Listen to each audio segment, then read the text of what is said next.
way back for Ben? Over my dead body. Well, he wrote a piece saying you didn't deserve your victory. Did you see it? I mean, I'm sorry, you get these small, very insignificant people who say what you think, Nigel. Who think they're more important than they are. They're frankly nothings. It makes me laugh. It's a bit like being back at school and, the school prefect has decided to really put the boot into you. So the Reform UK surge is on.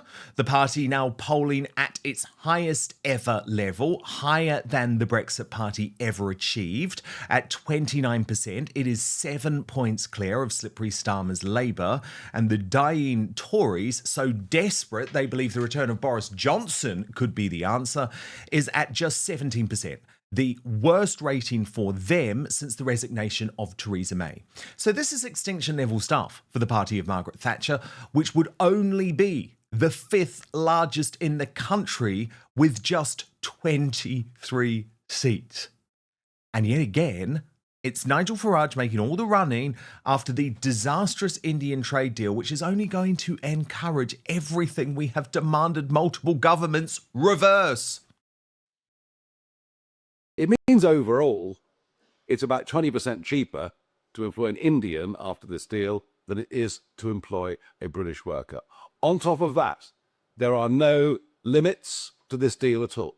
And bear in mind that 500,000 people, yes, 500,000 people, have come into the UK from India in the last 2 years alone. It's honestly impossible to predict how many hundreds of thousands more will come on this deal. There's been no impact assessment, no analysis of cost, and absolutely no analysis of what this will mean for burdens on the health service and elsewhere. This government doesn't give a damn about working people. The Labour Party have this time, in a big, big way, betrayed working Britain. And that's why many people voted for us last Thursday. But for some reason, the government just doesn't seem to understand. Reform UK are the party of British workers. This deal is truly appalling. And I think what you'll see is Starmer's ratings in the polls plummet further. Which is really saying something, given how far down he has gone. And these polls mean panic. Cue panic from the MSM. They're trying a new line today. This is a new one. They're now trying to suggest that Reform UK is not a new force at all, and suggesting that it's actually Nigel Farage, not Slippery Starmer, not the dying Conservatives who destroyed the country.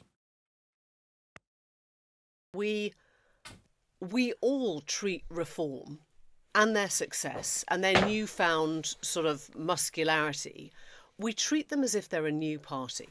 And they very much aren't. They are UKIP into Brexit, into Leave, into Reform, with the same leader, the same clothes, the same rhetoric. And I think that this is something that the government would actually do well to remember. If people are sort of saying, well, it's a scream of pain and they're going to provide the answers and they're the ones that are now sort of responding to the fact that we hate the main party politics, Britain is broken. Well, who broke it? It was Farage's Brexit ideas and his Leave campaign. That shrank the economy by 5%. We've got higher legal immigration now than when we were in the EU. We've got a 15% slump in trade. We've got a £40 billion lost tax revenue. I think it's really important that we don't frame Reform as this sort of brand new creation of the last 12 months. It isn't. It is the same party that has done so much damage under a different name to this country. Now remember, Mateless and the fake news agents are the losers who believe that a few Labour MPs getting on TikTok might reverse decades of the population being ignored. This is utterly delusional stuff. And actually, I thought no one story summed up the trouble the UK is now in as Islam sweeps our nation than this. So it's about Labour's youngest councillor in the country, 19-year-old Daisy Blakemore Creedon, having to quit after being branded a racist by party colleagues. Now, she claims that she was subjected to bullying and anti-Semitic abuse at Peterborough City Council after calling for CCTV in minicabs, many of which are operated by Asian men. She said she was left deeply disturbed to be accused of targeting fellow Asian Labour councillors. So Labour and the left are in a complete mess as a result of Islam. And this is why, for me, it's so frustrating to see Farage also go to war with his own side, I believe, completely unnecessarily. Prompting headlines like this in the Express: Nigel Farage's cowardice and ego is slapping betrayed Britons in the face all over again. The Reform UK leader talks tough on the biggest issues of our time, but where is the delivery? And of course, all of this, this renewed Reform UK civil war is because Farage himself chose to launch an attack on VE Day of Ben Habib and Rupert Lowe. Confront them. Would you have him back now in the party, Rupert Lowe, after all of this? Ben Habib, is there a way back for Ben? Over my dead body. Well, he wrote a piece saying you didn't deserve your victory. Did you see it? I mean, I'm sorry, you get these small, very insignificant people who say what you think, Nigel. Who think they're more important than they are. They're frankly nothings. There you are. Yeah. And I mean, you know, I don't mind people sounding off. I don't mind people disagreeing with me. I never have done. As long as there's some fundamental underlying loyalty. And that's the one thing I demand. And of course, also totally unprompted, Farage chose to launch a VE Day attack on Tommy Robinson and Tommy Robinson supporters, remembering that Tommy Robinson remains behind bars in solitary confinement at HMP Woodhill for a piece of citizen journalism as a political prisoner. Were you confident, Nigel, all the time throughout that process that it was going to go that way? Of course. Well, I was confident that Rupert Lowe and the alt-right Tommy Robinson supporters on X, you know, weren't much of a benefit to us. I was confident about that. But tellingly, Farage also launched an attack on GB News on his own chairman, Zia Yusuf, for the ludicrous decision to report his star MP Rupert Lowe to the police for hurty words. We have a chairman who's a very brilliant man, Zia Yusuf. Despite calling in the police. Do you know what? When you do as much as... It's all well and it's easy for journalists. Just sit at the back. You wouldn't have done it. You wouldn't have done it. All you lot do. All you lot do is chuck bricks. You wouldn't have done it. When you're someone at the front line doing stuff, you do 100 things. You might get one wrong. You know. So we've got and who happens to be a member of the ethnic minorities. Not that that's why he's there. So this was such a significant interview for Farage because he was targeting so many people at the same time. So first Rupert Lowe and Ben Habib, then Tommy Robinson and the so-called alt-right, then GB News itself in a clip that I played earlier in the week, but then Zia Yusuf. And Zia Yusuf, that one was significant because you might remember before the election, Zia Yusuf, and I found this outrageous and disgusting, decided to publicly brand me a liar for reporting, because that's what I do. I'm a reporter for reporting that Nigel Farage was unhappy with his decision to have reported Rupert Lowe to the police and the fact that Nigel Farage was trying to find an elegant way to force Zia Yusuf off stage within the next few months. Farage confirmed at least half of my story publicly in that GB News interview. But of course, we know how Zia Yusuf operates now, down and dirty. So almost immediately after that interview, this story appeared in the Daily Telegraph. Rupert Lowe faces charge of threatening Reform UK chairman.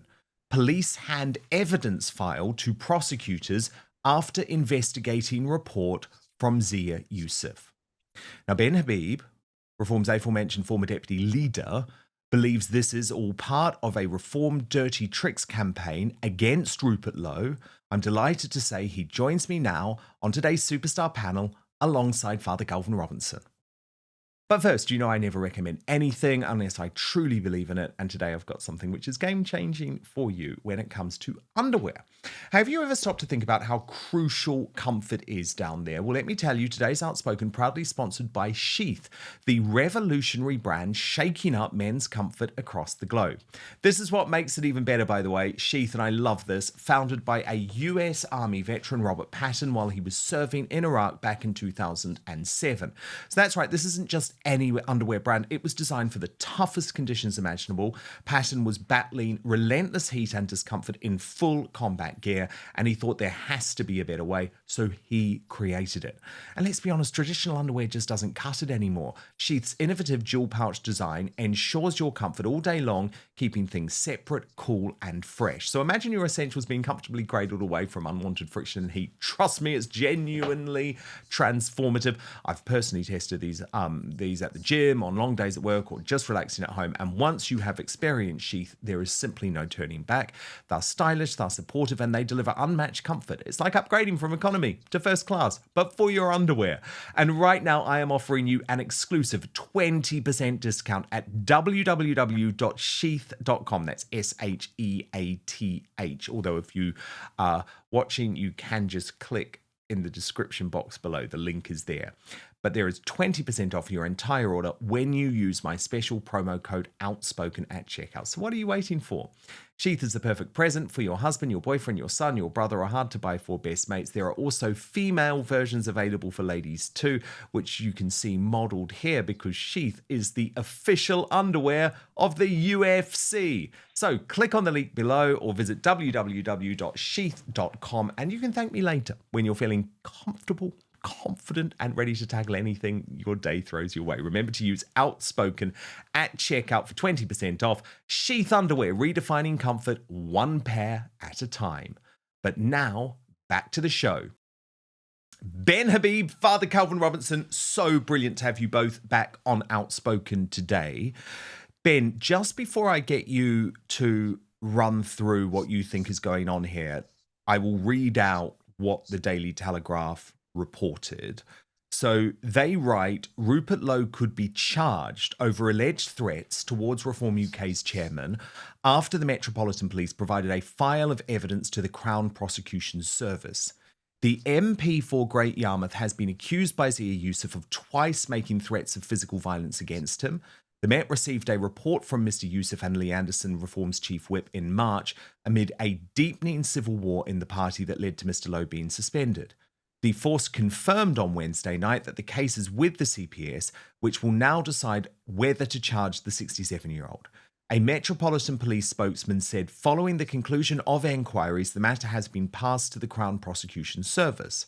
The CPS confirmed that the Met had passed on the case, but said it was unable to give a timescale on any decision. Mr Lowe said, for politically sensitive cases, I understand that this is standard practice. And denying the allegations, he previously said, I am 67 years old and I have a 67-long-year unblemished record with the law.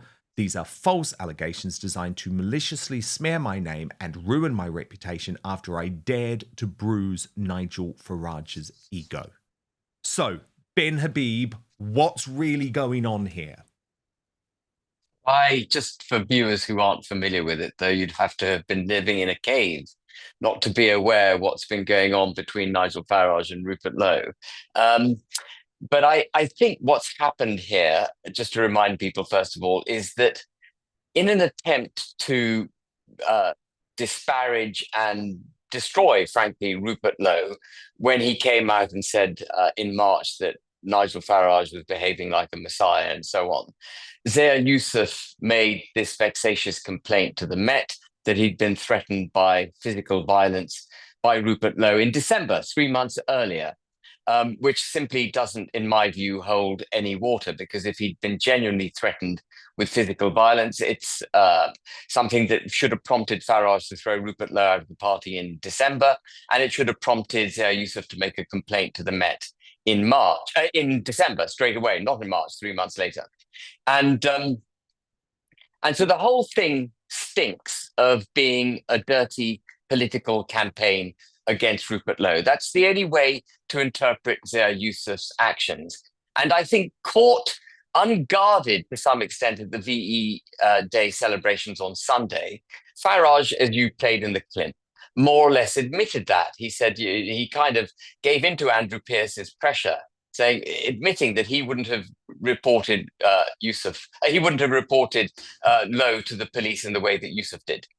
And then I think Farage and people in Reform probably woke up to the mistake he'd made, which was that he'd effectively admitted that Zia Yusuf had attempted falsely to get Rupert Lowe incarcerated. And just remind listeners and viewers again that, the time in prison for such a crime would be up to 7 years. This is not a small matter. This is a very serious matter when it comes, at least from Rupert Lowe's perspective. And so Farage and co, I think, suddenly realized they've got to jump to the defense of Yusuf, because otherwise he'll be under real pressure to deal with Yusuf having made this vexatious claim, which he himself, Nigel Farage himself, doesn't support. And so this article came out in the Telegraph, in which it indicates that the matter is much more serious than we first thought, that the Crown Prosecution Service has now been brought in, and it suggests that charges are almost automatically now going to flow, particularly from the headline of the article. But the truth of the matter is that the files were handed over to the Crown Prosecution Service about 6 weeks ago. Wow. That it is absolutely standard practice for this to have happened. Wow. Because Rupert Lowe is a high-profile individual. He's an MP. Absolutely, wow. 6 weeks ago, this is not news. And it was designed, I think, to put a protective blanket, as I say, around Yusuf, so that the incidental remarks made by Nigel Farage can't damage him. It's to make it look like there is a genuine complaint against Rupert Lowe, and Yusuf was right in making the complaint. But I can say unequivocally now, even though others in the political field are not prepared to say it, that I don't believe there's even one iota of truth in Yusuf's complaint to the Metropolitan Police about Rupert Lowe. I think the whole thing is trumped up. It's all done from a party political perspective, and it is rotten. It is absolutely deeply rotten, because it seeks to destroy an individual. It's one thing, Nigel Farage, Yusuf and other people deciding that they don't want to work with Rupert Lowe and throwing him out of the party, having a different view to Rupert Lowe on these matters. But it is completely unacceptable that they should have made this a police complaint against him. Completely unacceptable. We should not deal in this type of lawfare on our side of politics. That's what the left do, and we should not use it against our own. And the thing is, and let me bring Father Calvin Robinson in here. The thing is, Father Calvin, I know that there is no way that this case should even have been handed to the CPS, right? Because I'll talk from personal experience. I have had someone who was a genuine threat to me send me a message threatening to slit my throat. And the Metropolitan Police would not take it any further, despite the fact that I had this message and I had the details of the person, because they said at this point there is no clear and present danger. This person would have to turn up to your house, would have to physically threaten you in some way. So I'm sorry, there's just no way that whatever happened between Rupert Lowe and Zia Yusuf, there is absolutely no way that anyone could genuinely think that Rupert Lowe poses a clear and present threat to the safety of Zia Yusuf. They had an argument. That was it. Maybe Rupert Lowe is a lot stronger than we all think, and maybe Mohammed Yusuf is a lot weaker than we all think. Or this could be political lawfare and political persecution, and it could be the Reform Party using the mechanisms that they have available to them to punish someone who dared speak out against their authority. You know, I don't know which one it is. I think probably Rupert Lowe is quite a strong guy. Well, of course, the police even confiscated his guns. I mean, it is ludicrous, and It's interesting to me that Farage is distancing himself. He wasn't prepared to do it before the election. Clearly, he had to do it now. Of course, the police shouldn't have been called, and he has realised that. But Ben, sorry to put you through it, but I do just want to get your reaction specifically to his comments about you. So let's just watch this again. Would you have him back now in the party, Rupert Lowe, after all of this? Ben Habib, is there a way back for Ben? Over my dead body. Well, he wrote a piece saying you didn't deserve your victory. Did you see it? I mean, I'm sorry, you get these small, very insignificant people who say what you think, Nigel. Who think they're more important than they are. They're frankly nothings. There you are. Yeah. And I mean, you know, I don't mind people sounding off. I don't mind people disagreeing with me. I never have done. As long as there's some fundamental underlying loyalty. And that's the one thing I demand. So Ben Habib, a small, insignificant nothing who just happened to be the deputy leader of his party at the last general election. I just love it. I mean, it made me smile. At about 1:30 on Sunday, I started getting texts from people saying, "You got to see what Nigel Farage is saying about you." So I went back and had a look. And actually, it makes me laugh. It's a bit like being back at school, and you know, the school prefect has decided to really put the boot into you. That's what it felt like. It was like being children back at school. But I put a little video out this morning in which I just explained to Nigel Farage that all of us on the political battlefield are insignificant. The only people that matter are the British citizenry, the people we represent. They're the significant interest. And the notion that I am insignificant is perfectly valid one, of course. But by inference, what he's saying is that he is supremely significant. And I think old Farage is missing a trick here. It's not about you, Nigel Farage. It's about this country.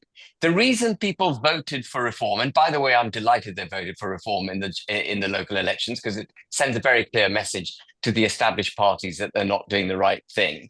And, you know, that's terrific. The electorate were engaged and behind, I hope, at least what they believe to be the right agenda for this country. But it wasn't a vote because they think Nigel Farage is a fantastic guy and he's the significant individual that we all need to back. He's the superhero of British politics at the moment. Without Nigel Farage, we would all be lost. No, not at all. It's not about your significance, Nigel Farage. It's about the hope and aspirations of the British people that they vest in you, that you will deliver this country to safety from the precipice on which it now stands. That's the significant issue.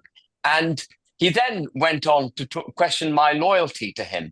And I would say this again, as I said in my video this morning, it's not my loyalty to Nigel Farage that matters. It's my loyalty to the British people. It's his loyalty to the British people. And frankly, it should be his loyalty to the people in his own party and to the movement that we all created. The movement, as I say, has been vested with hopes and aspirations. And he is now the grand old Duke of York.